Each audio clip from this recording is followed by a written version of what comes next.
जय श्री राधे कृष्णा। हमारे YouTube channel में आप सभी का फिर से स्वागत है। दोस्तों, पुत्र प्राप्ति के लिए कल हमने हरिवंश पुराण के 6ठे अध्याय का श्रवण कराया था। आज हम आपको सप्तम अध्याय 7वें दिन की कथा का प्रारंभ कर रहे हैं, जिसके सुनने मात्र से पुत्र संतान की प्राप्ति होती है। पति पत्नी दोनों मिलकर के इसे सुने तो उनकी मनोकामना अवश्य पूर्ण होती है, उन्हें अवश्य पुत्र संतान की प्राप्ति होती है।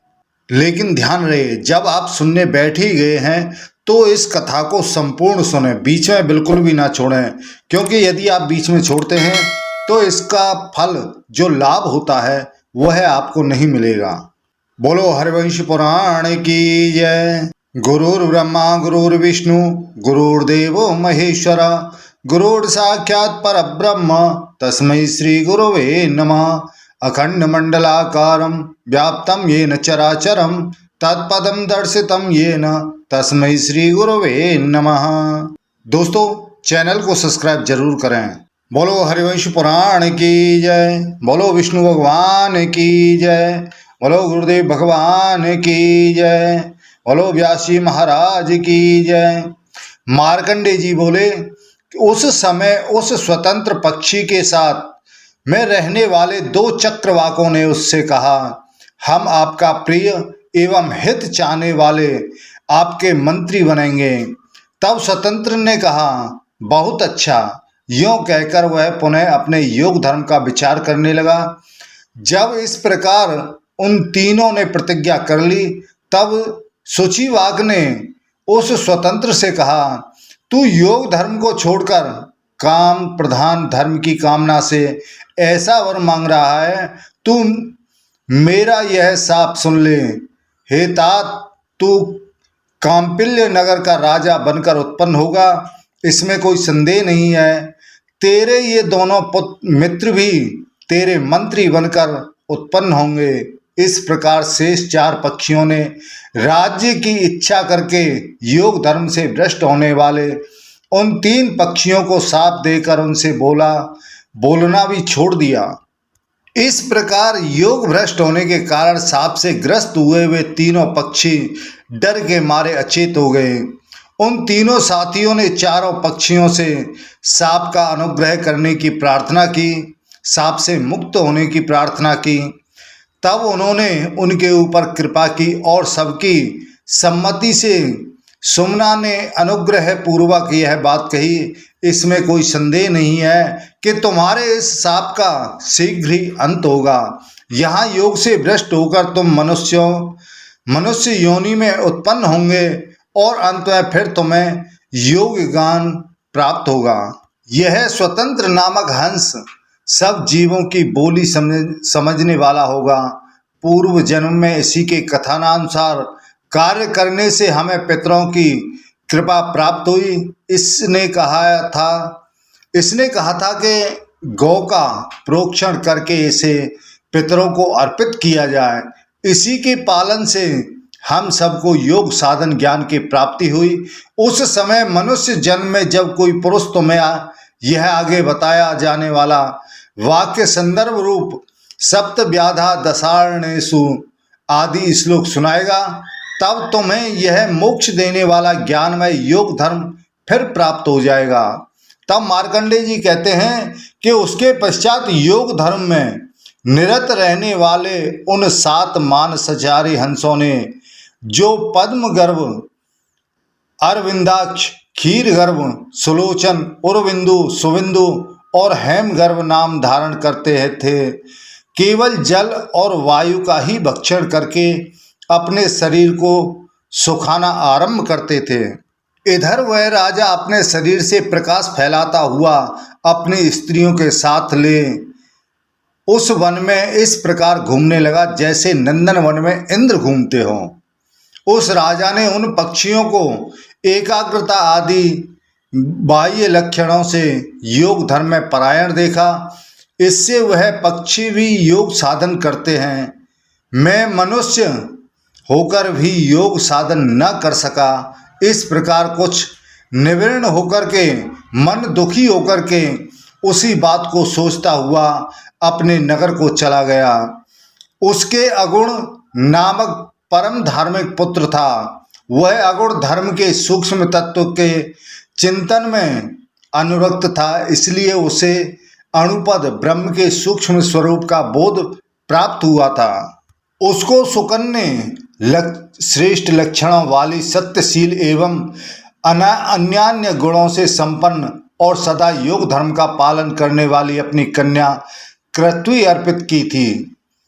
जैसा कि सनत कुमार जी ने पहले मुझे बताया था, वह सुंदरी कन्या कृत्वी पितरों की ही बुद्धिमती कन्या पीवरी थी। वह सत्य धर्म का पालन करने वाली नारियों में श्रेष्ठ थी। पुण्यात्मा पुरुष भी उसके स्वरूप को बड़ी कठिनता से समझ सकते थे। वह स्वयं तो योगिनी थी, योगी की ही पत्नी और योगी की ही माता भी थी। मैंने पहले पितृकल्प के समय में ये सब बातें तुम्हें बताई थी। राजा विभ्राज अणु के राज्य सिंहासन पर बैठाकर प्रसन्न चित्त हो पुरवासियों से विदा ले ब्राह्मणों से स्वस्ति वाचन कराकर जहां वे सहचारी हंस रहते थे उस सरोवर पर तप करने के लिए चले गए। वे उस सरोवर के तट पर सब कामनाओं को त्याग निराहार राह वायु को ही पीकर तपस्या करने लगे। उनका यह संकल्प था कि मैं उन योगी हंसों में से किसी एक का पुत्र बनकर उत्पन्न हूं तो मैं भी योग धर्म का पालन कर सकूंगा। इस प्रकार विचार करके वे महातपस्वी विभ्राज बड़ा भारी तप करके सूर्य के समान सुशोभित होने लगे। हे कुरुश्रेष्ठ, उन्होंने अपने तप से उस वन को विभ्राजित यानी प्रकाशित किए कर दिया, इसलिए वह सरोवर और वह वन भी वैभ्राज सरोवर और वैभ्राज वन के नाम से प्रसिद्ध हो गया। उस सरोवर पर उन योग धर्म का पालन करने वाले 4 हंसों ने तथा योग भ्रष्ट 3 हंसों ने भी अपने शरीर को त्याग दिया। वे 7 निष्पाप महात्मा कांपिल्य नगर में ब्रह्मदत्त आदि नामों से उत्पन्न हुए। ये सब ज्ञान ध्यान तप और पूजा में लगे रहते थे तथा वेद वेदांग के पारगामी विद्वान थे। इनमें 4 को तो अपने पूर्व जन्मों का स्मरण था और 3 साप से मोहित होने के कारण अपने पूर्व जन्म की स्मृति से वंचित थे। स्वतंत्र ने अपने पक्षी शरीर में जैसा संकल्प किया था उसी के अनुसार वह अणु के महायशस्वी पुत्र ब्रह्मदत्त के रूप में उत्पन्न हुआ। वह ज्ञान ध्यान और तप करके पवित्र हो गया था तथा वेद और वेदांग का पराक्रमी विद्वान था।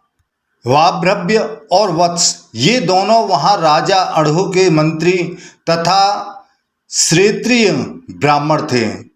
छिद्र दर्शन और सुनेत्र नामक हंस उन्हीं श्रोत्रिय राज मंत्रियों के कुल में वेद वेदांग के पराक्रमी श्रोत्रिय पुत्र बनकर उत्पन्न हुए। ये दोनों पहले जन्म में ब्रह्मदत्त के साथ रहे थे और उनकी सहायता करने के लिए उत्पन्न हुए थे। इनमें जो पूर्ववर्ती 6 जन्मों में अपने 7 भाइयों में से 5वां होकर उत्पन्न हुआ था, वह कभी 7वें जन्म में पांचाल नामक श्रोत्रिय हुआ और छठा खसरक कंडरीक नाम से प्रसिद्ध हुआ। इनमें पांचाल वैवच अर्थात ऋग्वेदी था, वह आचार्य पुरोहित का काम करने लगा और कंडरीक छंदों का गान करने वाला सामवेदी तथा अध्वर्य यजुर्वेदी हुआ। इस प्रकार वह 2 वेदों का ज्ञाता था। अणु का पुत्र राजा ब्रह्मदत्त सब प्राणियों की बोली को समझ लेता था। उसकी पांचाल और कंडरीक से मित्रता हो गई। वे तीनों ग्राम्य धर्म यानी संसारी पुरुषों के धर्म में मग्न रहते थे और काम इच्छा के वश में होकर चलते थे। उन्होंने पूर्व जन्म में जो सत्कर्म किया था उसके फल से वे धर्म अर्थ और काम के तत्वज्ञ हुए। राजाओं में श्रेष्ठ अणु निष्पाद ब्रह्मदत्त का राज्य पर अभिषेक करके स्वयं योग साधन कर परम गति को प्राप्त हो गए। असिति देवल की पुत्री जिसका नाम सन्नति था तथा जिसका तिरस्कार करना किसी के लिए भी बहुत कठिन था, वह राजा ब्रह्मदत्त की धर्म पत्नी हुई। उस एक भाव यानी ब्रह्म भाव से उत्पन्न संपन्न नर्मदा की मूर्ति योग धर्म का पालन करने वाली सन्नति नाम की श्रेष्ठ कन्या को ब्रह्मदत्त ने देवल ऋषि से पत्नी के रूप में प्राप्त किया था। जन्मों में पांचवा होकर उत्पन्न होने वाला पांचिक कवि पांचाल हुआ, छठा कंडरीक हुआ और सातवां ब्रह्मदत्त हुआ। जो शेष सहचारी पक्षी थे वे कांपिल्य नगर में अत्यंत दरिद्र श्रोत्रिय कुल में सगे भाई बनकर उत्पन्न हुए। वे चारों धृतिमान, सुमना, विद्वान और तत्वदर्शी के नाम से प्रसिद्ध थे और वेदों के अध्ययन करने में लगे रहते थे। साथ ही योग साधन के लिए गृह त्याग का अवसर ढूंढते थे अथवा अपने सहचारियों के भोगासक्ति रूप दूषण पर भी दृष्टि रखते थे। उनकी पूर्व जन्मों में जैसी वैराग्यपूर्ण बुद्धि थी वैसी ही इस जन्म में प्रकट हुई। ये सब सिद्ध पुरुष योग परायण हो घर से चलने के लिए उद्यत रहते थे। तब उन्होंने अपने पिता से पूछकर जाने का विचार किया। तब पिता ने उनसे यह बात कही, तुम लोग यदि मुझको छोड़कर वन में जाओगे तो यह तुम्हारे लिए अधर्म ही होगा। तुम लोग मेरी दरिद्रता दूर न करके तथा पुत्र द्वारा सिद्ध होने वाले प्रचुर प्रयोजनों की भी सिद्धि एवं मेरी सेवा न करके कैसे चले जाना चाहते हो? क्या यही उचित है? तब उन सब द्विजों ने अपने पिता से कहा, हम लोग ऐसा उपाय करेंगे जिससे आप जीवन निर्वाह कर सकेंगे तथा हम जैसे पुत्रों को पाकर आपको अपने उद्धार के लिए भी चिंता करने की आवश्यकता नहीं है। आप निष्पाप राजा ब्रह्मदत्त से मिलकर यह महत्वपूर्ण सप्त व्याधा दशार्षीण इत्यादि इन श्लोकों का उनको और उनके मंत्रियों को सुनाइए। इससे प्रसन्न होकर वे आपको बहुत से ग्राम, प्रचुर भोग और आपके इच्छानुसार सब पदार्थ देंगे। आपकी जब इच्छा हो तब ब्रह्मदत्त के पास चले जाएं। इतनी बातें कहकर उन सभी ने अपने पिता की पूजा की और योग धर्म का साधन कर वे परमानंदमय मोक्ष को प्राप्त हो गए। तब मार्कंडेय जी कहते हैं, जिनके मन में योग साधन विषयक संकल्प हुआ था वह तपस्वी राजा विभ्राज ब्रह्मदत्त का पुत्र होकर उत्पन्न हुआ और उस जन्म में वह विश्वक्सेन नाम से प्रसिद्ध हुआ। यह समय की बात है। राजा ब्रह्मदत्त प्रसन्न चित्त से अपनी भार्या को साथ में लिए उपवन में इस प्रकार विहार करने लगे जैसे इंद्र इंद्राणी के साथ विहार कर रहे हों। उसी समय राजा ने एक चींटे का स्वर सुना जो काम के वश में होकर अपनी कामनी चींटी से बहुत गिड़गिड़ाकर प्रार्थना कर रहा था। छोटी सी चींटी कुपित हो मान किए बैठी है और चींटा उससे याचना कर रहा है। यह देख सुनकर के ब्रह्मदत्त अचानक ही बड़े जोर से हंस पड़े। उस समय सुंदरी रानी सन्नति लज्जित सी हो गई और दीन होकर बहुत दिनों तक उसने खाना पीना छोड़ दिया। जब पतिदेव उसे मनाने लगे तब पवित्र मुस्कान वाली संतति ने उनसे कहा कि हे राजन, आपने मेरी हंसी उड़ाई है, मैं जीवित रहना नहीं चाहती। तब राजा ने हंसने का कारण बताया, परंतु सन्नति ने उसकी बात पर कोई विश्वास नहीं किया और क्रोध में भरकर कहा, मनुष्य में ऐसी शक्ति सब प्राणियों की बोली को समझने की शक्ति नहीं हो सकती। तो हे राजन, देवताओं की कृपा, पूर्व जन्म में किए हुए तप अथवा विद्या योग शक्ति के बिना ऐसा कोई मनुष्य है? ऐसा कौन सा मनुष्य है जो चींटी के बोली को समझ सके? यदि आप में सब प्राणियों की भाषा को समझने की शक्ति है तो मैं जिस प्रकार इस बात को समझ सकूं उस प्रकार मुझे विश्वास दिलाइए। यदि आप ऐसा न करेंगे तो मैं आपसे सत्य की शपथ खाकर कहती हूं अपने प्राण त्याग दूंगी। रानी के इन कठोर शब्दों को सुनकर राजा बड़ी विपत्ति में पड़ गए। तब उन्होंने शरणागत रक्षक समस्त प्राणियों के स्वामी देवश्रेष्ठ भगवान नारायण हरि की शरण ली। उन महायशस्वी महात्मा राजा को निराहार रहकर भक्ति पूर्वक समाहित चित्त से उपासना करते हुए 6 रातें बीत गईं। छठी रात में राजा ने प्रभु नारायण देव का दर्शन किया। समस्त प्राणियों पर आकरण दया करने वाले भगवान ने राजा से कहा कि हे ब्रह्मदत्त, प्रातःकाल होने पर तुझे कल्याण की प्राप्ति होगी। इतनी बात कहकर भगवान वहीं अंतर ध्यान हो गए। इधर जो चारों महात्मा ब्राह्मणों के पिता थे, वे पुत्रों से श्लोक सीखकर कृतकृत्य से हो गए। वे धर्म से कभी च्युत न रहने वाले राजा ब्रह्मदत्त तथा उसके मंत्रियों को खोजने लगे, परंतु उन्हें श्लोक सुनाने का कोई अवसर न मिला। इतने में भगवान नारायण के वर पाकर राजा सरोवर में स्नान करके सुवर्ण जटित रथ में बैठे और प्रसन्नता पूर्वक अपनी नगरी में प्रवेश करने लगे। उस समय ब्राह्मण श्रेष्ठ कंडरी ने अपने हाथ में ब्रह्मदत्त के घोड़ों की बागडोर ले रखी थी और वाभ्रज पुत्र पांचाल उनके ऊपर चंवर और व्यजन यानी पंखा डुला रहे थे। यही अवसर है, यह समझकर वे ब्राह्मण राजा को और उनके दोनों मंत्रियों को उसी समय श्लोक सुनाने लगे। जो दशार्ण देश में व्याध, कालंजर पर्वत पर मृग, सरद्वीप में चक्रवाक और मानस सरोवर में हंस हुए थे, उनमें से हम 4 तो कुरुक्षेत्र में वेद पारगामी कुलीन ब्राह्मण होकर दीर्घ मार्ग पर चले आए हैं, अर्थात योग साधना करके मुक्त हो गए। अब शेष बचे हुए तुम 3 व्यक्ति योग मार्ग से भ्रष्ट होकर क्यों कष्ट पा रहे हो? राजा ब्रह्मदत्त यह श्लोक सुनकर मूर्छित हो गए और उनके मंत्री पांचाल तथा कंडरी की भी वही दशा हुई। कंडरी के हाथों में से चाबुक और बागडोर छूट गई तथा पांचाल के हाथों में से भी चंवर और पंखा छूटकर नीचे गिर पड़ा। नगरवासी और मित्र वर्ग राजा तथा दोनों मंत्रियों की इस दशा को देखकर खिन्न हो गए, हैरान हो गए। दोनों मंत्रियों से शत्रु दमन राजा ब्रह्मदत्त रथ में 2 घड़ी तक मूर्छित पड़े रहे। उसके पश्चात उन्हें होश आया और ये अपने नगर में लौट आए।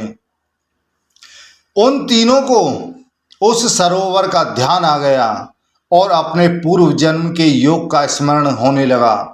तब उन्होंने उस ब्राह्मण को बहुत सी धन और भोग पदार्थ दिए। फिर ब्रह्मदत्त ने अपने राज्य पर शत्रु दमन विश्वक्सेन का अभिषेक किया और अपनी स्त्री को साथ में लेकर के वन में चल दिए। उसके पश्चात योग साधन करने के लिए वन में आए हुए राजा ब्रह्मदत्त से देवल की पुत्री धीर स्वभावा सन्नति ने परम प्रसन्न होकर कहा कि हे महाराज, मैं यह बात जानती थी कि आप चींटी की बोली को समझ सकते हैं, तब भी मैंने आपको संसार के भोगों से मैं आसक्त देख यह क्रोध नाटक रचकर आपको योग की ओर प्रेरित किया है। अगर मैं यह नाटक नहीं करती तो आप योग की तरफ कैसे जाते, इसलिए मैंने यह नाटक किया था। अब हम परम उत्तम अभीष्ट गति को प्राप्त करेंगे, इसी उद्देश्य से मैंने आपको भूले हुए योग का स्मरण दिलाया है। तब अपनी पत्नी की यह बात सुनकर राजा बड़े प्रसन्न हुए और योग साधना करके उन्होंने उसके बल से ही परम दुर्लभ गति पाई। धर्मात्मा कंडरीक भी परम श्रेष्ठ सांख्य योग का ज्ञान पाकर योग का आश्रय ले उसके साधन से शुद्ध एवं सिद्ध मुक्त हो गए। महातपस्वी पांचाल ने भी वैदिकों में प्रसिद्ध क्रम पाठ की विधि और विशुद्ध शिक्षा नामक वेदांग अथवा योग विषयक शिक्षा की रचना करके योगाचार्य की गति यानी मोक्ष तथा उत्तम यश प्राप्त किया। मार्कंडेय जी कहते हैं कि प्राचीन काल में घटित हुआ यह श्राद्ध महात्म सूतक वृतांत मैंने प्रत्यक्ष देखा है। तुम भी इसे धारण करो तो तुम्हारा कल्याण होगा। जो दूसरे सज्जन भी उन बाघ दुष्ट आदि के उत्तम चरित्र को सुनेंगे, वे भी कभी तिर्यक योनि में उत्पन्न न होंगे। महात्माओं की सद्गति देने वाले इस महत्वमय उपाख्यान को सुनने से हृदय में योग धर्म पूर्ण रूप से प्रकाशित होने लगता है। हृदय में उस योग धर्म को धारण करने से ही मनुष्य कभी शांति लाभ करता है, फिर उसे पृथ्वी में दुर्लभ योगियों की शुद्ध गति प्राप्त होती है। वैशंपायन जी कहते हैं कि प्राचीन काल में बुद्धिमान मार्कंडेय जी ने श्राद्ध के फल को लक्ष्य में रखकर सोम यानी चंद्रमा का आप्यायन यानी पोषण करने के लिए यह ऐसी कथा कही थी। भगवान सोम ही लोगों को परम तृप्ति देने वाले हैं। और वृष्टि वंश के प्रसंग में तुम चंद्रवंश का वर्णन सुनो कि चंद्रवंश कैसे प्रारंभ हुआ। तब वैशंपायन जी कहते हैं कि हे राजन, प्राचीन काल में ब्रह्मा जी ने प्रजा की सृष्टि करने का विचार किया। उस समय उनके मानसिक संकल्प से सोम चंद्रमा के पिता भगवान अत्रि ऋषि उत्पन्न हुए। अत्रि ऋषि की प्रजा की सृष्टि में ही संलग्न हुए तथा उनके पुत्र मन, वाणी और कर्म से सब प्राणियों का कल्याण करने वाले कार्य ही करते थे। हमने सुना है कि प्राचीन काल में प्रशंसनीय व्रत का पालन करने वाले महातेजस्वी धर्मात्मा अत्रि ऋषि ने 3000 दिव्य वर्षों तक अपनी भुजाएं ऊपर उठाकर काष्ठ, दीवार और पत्थर के समान निश्चल रहकर किसी प्राणी को तनिक भी कष्ट पहुंचाए बिना ही अनुत्तर नामक महान तप किया था। हे भरत, अत्रि ऋषि महान सत्व गुण से संपन्न थे। वे एकटक देखते हुए ऊर्ध्वरेता यानी ब्रह्मचारी रहकर सोम की भावना से खड़े खड़े तपस्या करते थे। उनका शरीर सोम रूप से परिणत हो गया। शुद्ध अंतःकरण वाले मुनि के नेत्रों से वह सोम रूप तेज जल रूप में बह निकला और 10 दिशाओं को प्रकाशित करता हुआ आकाश में चढ़ने लगा। तब प्रसन्नता में भरी हुई 10 दिशा रूपी देवियों ने सम्मिलित हो उस तेज को अपने गर्भ में विधि पूर्वक धारण किया, परंतु वे उस तेज को धारण करने में समर्थ न हो सकें। तब औषधि आदि के द्वारा सब लोगों को पुष्ट करने वाले शीतल किरणों से सुशोभित वह प्रकाशमान गर्भ लोगों को प्रकाशित करता हुआ दिग्देवियों के उदर से सहसा गिर पड़ा। जब दिशाएं उस गर्भ के तेज को न रोक सकीं तो वह गर्भ उनके साथ ही पृथ्वी पर गिर पड़ा। सोम को गिरा हुआ देख लोक पितामह ब्रह्मा जी ने संसार का हित करने की भावना से उसे रथ पर रख लिया। तो हे तात, हमने सुना है कि वह रथ वेदमय धर्म स्वरूप तथा सत्य से नियंत्रित था। उसमें 1000 श्वेत घोड़े जुते हुए थे।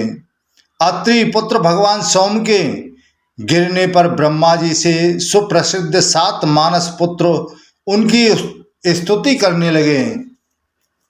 अंगिरा गोत्री भृगु ऋषि और उनके पुत्र ऋग्वेद, यजुर्वेद, सामवेद, अथर्ववेद अनेक श्रुतियों की सोम की स्तुति करने लगे। स्तुति करने पर पुष्ट हुआ प्रकाशमान सोम का तेज तीनों लोकों में सर्वथा प्रकाशित करने लगा। तब उन परम यशस्वी ब्रह्मा जी ने उस सोमवान श्रेष्ठ रथ में बैठकर समुद्र तक की पृथ्वी की 21 बार प्रदक्षिणा की। उस समय रथ के वेग से छलककर सोम का जो तेज पृथ्वी पर टपकने लगा, उस तेज से प्रकाशपूर्ण औषधियां उत्पन्न हुई। उन औषधियों से भूलोक, भुवरलोक और स्वर्गलोक, इन तीनों लोकों का और जरायुज, अंडज, स्वेदज तथा उद्भिज, इन 4 प्रकार की प्रजाओं का पालन होता रहता है। तो हे राजन, इस प्रकार भगवान सोम संपूर्ण जगत का पोषण करते हैं। उन स्तुति रूपी कर्मों से तेजस्वी होकर भगवान सोम ने 1000 पद्म वर्षों तक तप किया। चांदी के समान शुक्ल वर्ण वाली जो जल की अधिष्ठात्री देवियां अपने स्वरूप भूत जल से जगत का पालन करती हैं, चंद्रदेव उनकी निधि हुए वे अपने कर्मों से विख्यात हैं।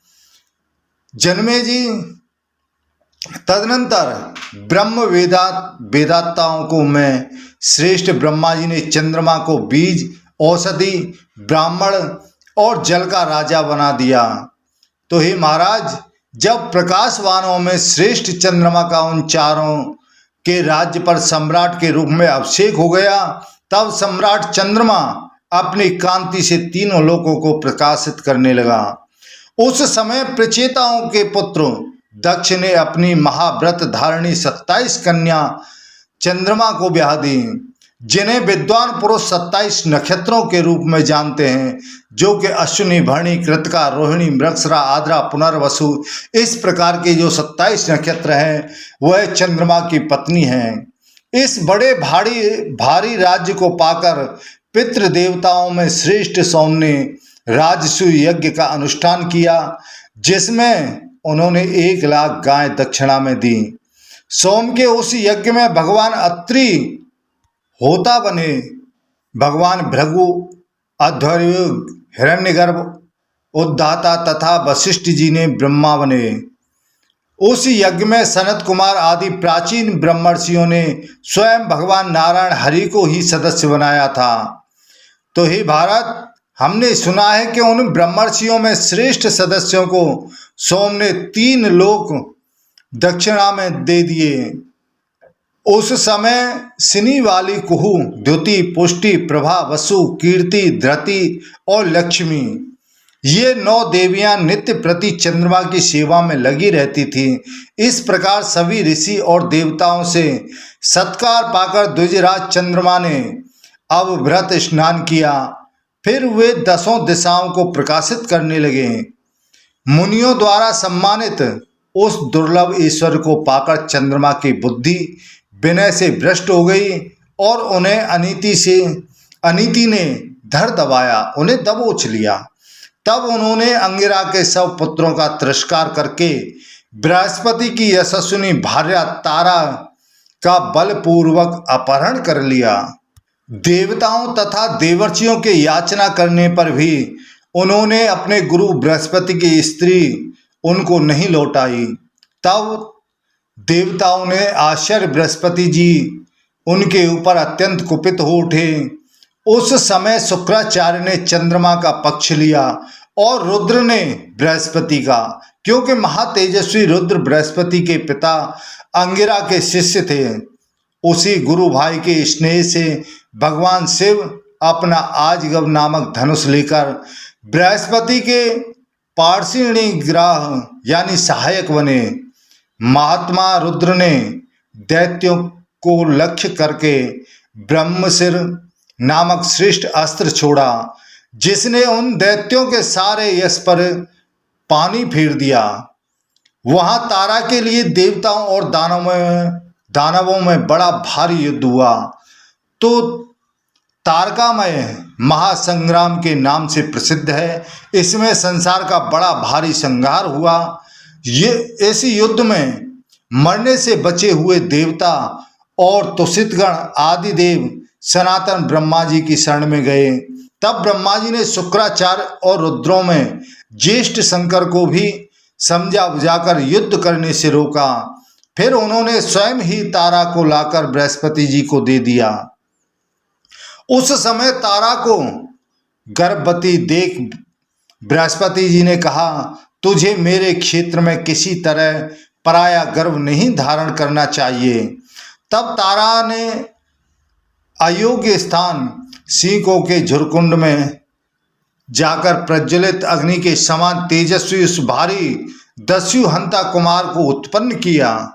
उस ऐश्वर्यवान कुमार ने उत्पन्न होते ही अपने शरीर की कांति से देवताओं का तेज फीका कर दिया।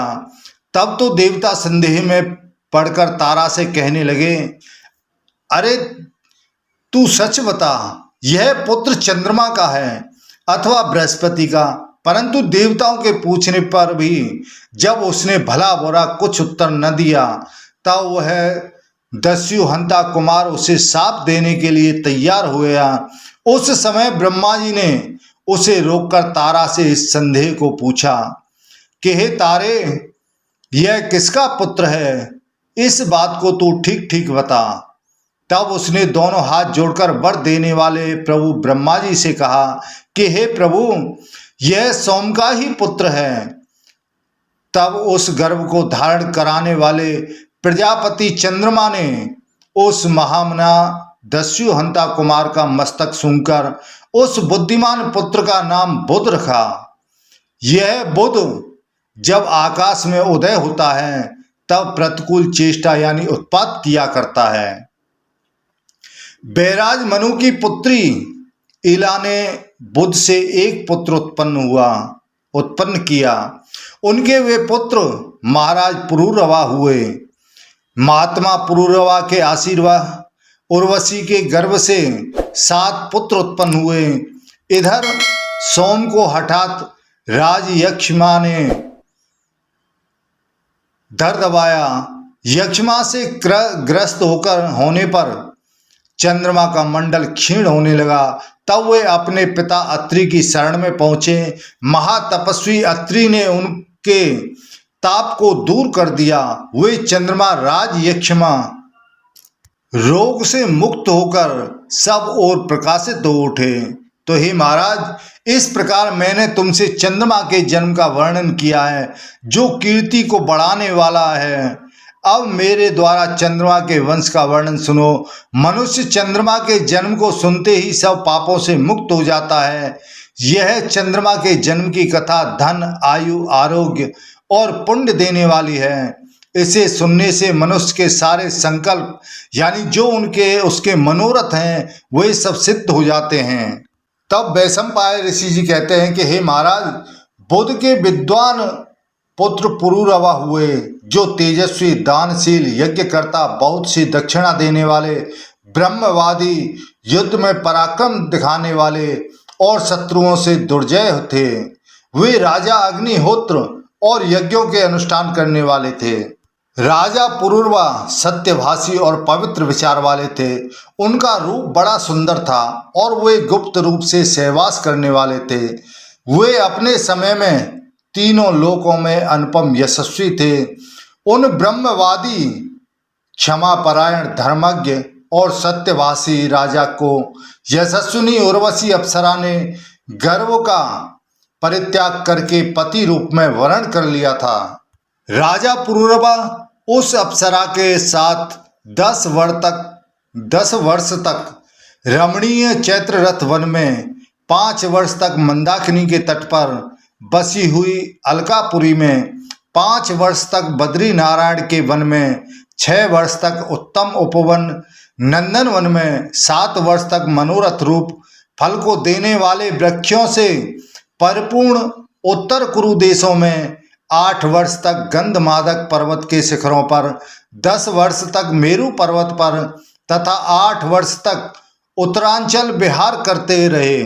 राजा पुरूरवा उर्वशी को साथ लेकर देवताओं से सेवित इन मुख्य वनों में बड़े आनंद के साथ विहार किया करते थे। पृथ्वीपति पुरूरवा उर्वशी के साथ महर्षियों से प्रशंसित परम पवित्र देश प्रयाग में राज्य करते थे। राजा के द्वारा उर्वशी के गर्भ से स्वर्ग में देव पुत्रों के तुल्य आयु, बुद्धिमान अमावसु, धर्मात्मा विश्वायु, श्रतायु, दृढ़ायु, वनायु और शतायु नामक 7 पुत्र उत्पन्न हुए, जो सभी महान आत्मबल से संपन्न थे। तब जन्मेजय कहते हैं कि हे वैशंपायन ऋषि जी, उर्वशी देवी तो अप्सरा थी, फिर देवताओं का परित्याग कर वह मनुष्य राजा के पास क्यों कर आई, यह मुझे बतलाइए। तब वैशंपायन जी कहते हैं कि हे राजन, ब्रह्म शाप के कारण उर्वशी को मनुष्य लोक में आना पड़ा था। वह सुंदर अंगों वाली उर्वशी कुछ शर्तों के साथ इला नंदन पुरूरवा के पास रह रही थी। भूपाल उसने अपने शाप से छूटने के लिए यह शर्त करा ली थी कि मैं आपको नंगा न देखूं, मेरे सकाम होने पर ही आप सहवास करें। मेरे पलंग के पास सदा 2 भेड़ बंधे रहेंगे और मैं दिन में एक बार थोड़ा सा घृत मात्र भोजन करूंगी। जब तक इन प्रतिज्ञाओं का आप दृढ़ता के साथ पालन करते रहेंगे तब तक मैं आपके पास रहूंगी, यह मैं आपसे प्रतिज्ञा करती हूँ। राजा उसकी सब शर्तों का पालन करने लगा। इस प्रकार वह श्रेष्ठ अप्सरा पुरुरवा के यहाँ रहने लगी। साप के कारण उर्वशी को जब राजा में आसक्त होकर रहते हुए 59 वर्ष बीत गए, तब गंधर्वों को मनुष्यों के बीच बसने वाली उर्वशी की चिंता हुई। तब गंधर्वों ने कहा कि हे महाभागो, वरांगना उर्वशी देवताओं में फिर किस प्रकार आए, इसका उपाय सोचो, क्योंकि वह स्वर्ग का भूषण है, वह स्वर्ग में रहने वाली है। तब वक्ताओं में श्रेष्ठ विश्वावसु नामक गंधर्व ने कहा, उन दोनों ने पहले जो प्रतिज्ञाएं की थी उन्हें मैंने सुना है। राजा के प्रतिज्ञा भंग करने पर वह उसे छोड़ देगी। उस राजा की प्रतिज्ञा जिस प्रकार टूटेगी, मैं उसे भी भली भांति जानता हूं कि उसकी प्रतिज्ञा किस प्रकार टूटेगी, किस प्रकार नहीं टूटेगी। तुम्हारे काम को सिद्ध करने के लिए अपने सहायकों के साथ लेकर मैं वहां जाऊंगा। यों कहकर कि ये महायशस्वी गंधर्व प्रतिष्ठानुसार झूसी प्रयाग में गए। वहां आकर उन्होंने रात में एक भेड़ चुरा ली। मनोहर हास वाली उस उर्वशी उन भेड़ों पर माता के समान स्नेह करती थी। यशस्विनी उर्वशी ने गंधर्वों के आगमन को सुनकर विचारा कि अब मेरे साप के अंत होने का समय आ गया है, अब मैं साप से मुक्त हो जाऊंगी। तब उसने राजा से कहा कि हे राजन, मेरे एक बच्चे को चोर चुरा ले गए। यह कहने पर भी वह यह विचार कर नंगा नहीं उठा कि यदि यह देवी मुझे नंगा देख लेगी तो मेरी प्रतिज्ञा झूठी हो जाएगी। इतने में ही गंधर्व पुनः दूसरे भेड़ को भी उठा ले गए। दूसरे भेड़ के चुराए जाने पर देवी उर्वशी ने पुरुरवा से यह कहा कि सामर्थ्यशाली राजन, अनाथ स्त्री के समान मेरे पुत्रों को छीन लिया गया। यों उर्वशी के कहने पर राजा नंगे ही उठकर भेड़ों के पैर के चिन्ह का अनुसरण करते हुए जहां जहां चिन्ह गए वहां वहां पर राजा वह दौड़े। इसी समय गंधर्वों ने बड़ी भारी बिजली चमकाई। उस समय वह विशाल भवन एक साथ प्रकाशित हो गया। तब तो उर्वशी ने राजा को नंगा देख लिया। वह काम रूपड़ी अप्सरा राजा को नंगा देखते ही अंतर ध्यान हो गई। उधर राजा भी गंधर्वों के छोड़े हुए भेड़ों को देख उन्हें साथ लेकर घर में घुसे, पर वहां उन्हें उर्वशी नहीं दिखाई दी। तब वे परम दुखित हो विलाप करने लगे। फिर वे उर्वशी को खोजते हुए पृथ्वी पर सभी जगह घूमने लगे। कुछ समय के पश्चात उन महाबली नरेश ने उस शोभामयी अप्सरा को कुरुक्षेत्र के प्लक्षतीर्थ की हेमवती नाम वाली पुष्करणी में स्नान कर अपनी 5 सखियों के साथ क्रीड़ा करते हुए देखा। क्रीड़ा करती हुई उर्वशी को देखकर राजा दुखी हुआ और विलाप करने लगा। इधर उर्वशी ने भी उस राजा को समीप ही देखकर अपनी सखियों से राजा को दिखाया और कहा कि ये वे ही पुरुषोत्तम हैं जिनके पास में रह रही थी। उस समय वे सभी अप्सराएं उर्वशी के पुनर्गमन की आशंका से घबरा गईं। इधर राजा उससे फिर कहने लगे कि हे प्रिय, तू थोड़ा ठहर। ओ कठोर हृदय वाली, ठहर जा और अपने वचनों पर दृढ़ रहे। इस प्रकार वैदिक शक्तों को वे दोनों एक दूसरे के प्रति उत्तर प्रत्युत्तर के रूप में सहने लगे। उस समय उर्वशी ने इला पुत्र पुरुरवा से कहा कि हे प्रभु, मैं आपके द्वारा गर्भवती हूँ। हे राजन, निसंदेह एक वर्ष पर मेरे गर्भ से आपके कुमार उत्पन्न होंगे तथा प्रतिवर्ष एक रात्रि आप मेरे साथ रह सकेंगे। तब वे महायशस्वी राजा प्रसन्न हो गए और अपने नगर में आ गए। वर्ष समाप्त होने पर उर्वशी उनके पास फिर गई। महायशस्वी पुरूरवा उसके साथ एक रात्रि रहे। उसके पश्चात उर्वशी ने पुरूरवा से कहा कि गंधर्व आपको वर देना चाहते हैं। महाराज, अब आप वर मांग लीजिए। आप इनसे इन महात्मा गंधर्वों की समता मांग लीजिए। तब पुरूरवा ने बहुत अच्छा कहकर गंधर्वों से वर मांग लिया। तब गंधर्वों ने बहुत अच्छा, ऐसा ही होगा, यह कहकर एक थाली में अग्नि भरकर पुरूरवा से कहा, इस अग्नि से यज्ञ करके तुम हमारे लोकों में आ जाओ। तब वे राजा अग्नि और अपने पुत्रों को लेकर नगर की ओर चले। मार्ग में उन्होंने वन में अग्नि को रख दिया और अपने पुत्रों को लेकर घर में प्रवेश किया।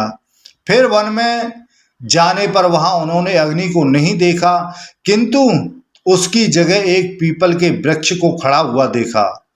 तब वे राजा अग्नि को अपने गर्भ में छिपाने वाले समी जड़ के वृक्ष में से उत्पन्न हुए पीपल को देखकर विस्मय में पड़ गए, आश्चर्य में पड़ गए कि उन्होंने गंधर्वों से अग्नि के न दिखने का वृतांत कहा। गंधर्वों ने सब बात को सुनकर कहा, तुम पीपल की अरणी बना लो। और तब उन्होंने पीपल की अरणी बनाकर शास्त्रीय विधि के अनुसार उन अरणियों को मथकर अग्नि को उत्पन्न किया। फिर उस अग्नि के 3 विभाग किए। उसके पश्चात उस अग्नि से उन्होंने यजन किया। वे उस त्रेताग्नि से अनेक प्रकार के यज्ञ कर गंधर्वों की समानता पाकर गंधर्वों के लोक में पहुंच गए। राजा पुरूरवा ने गंधर्वों से वर पाकर त्रेताग्नि की रचना की थी। पहले अग्नि एक ही था, पुरूरवा ने उसको 3 बनाया। तो हे नरश्रेष्ठ, राजा पुरूरवा ऐसे प्रतापी थे। उन महायशस्वी पृथ्वीपति ने गंगा के उत्तर तट पर बसे हुए महर्षियों से प्रशंसित परम पवित्र प्रतिष्ठान झूसी प्रयाग में राज्य किया था। जो भी इस कथा को सुनता है उसके सब मनोरथ पूर्ण होते हैं। धन धान की वृद्धि होती है, संतान की प्राप्ति होती है, उसके घर में किसी भी प्रकार की कोई कमी नहीं रहती है। इति श्री स्कंद पुराणे कथायाम हरिवंश पुराण कथायाम सप्तम दिवस पूर्ण। तो दोस्तों, आज हमने आपको हरिवंश पुराण के 7वें दिवस की कथा का श्रवण कराया है। यह वीडियो आपको कैसा लगा? हमें उम्मीद है अच्छा लगा होगा। कृपया चैनल को सब्सक्राइब जरूर करें। जय श्री राधे कृष्णा। बोलो हरिवंश पुराण की जय, बोलो विष्णु भगवान की जय, बोलो व्यासी महाराज की जय।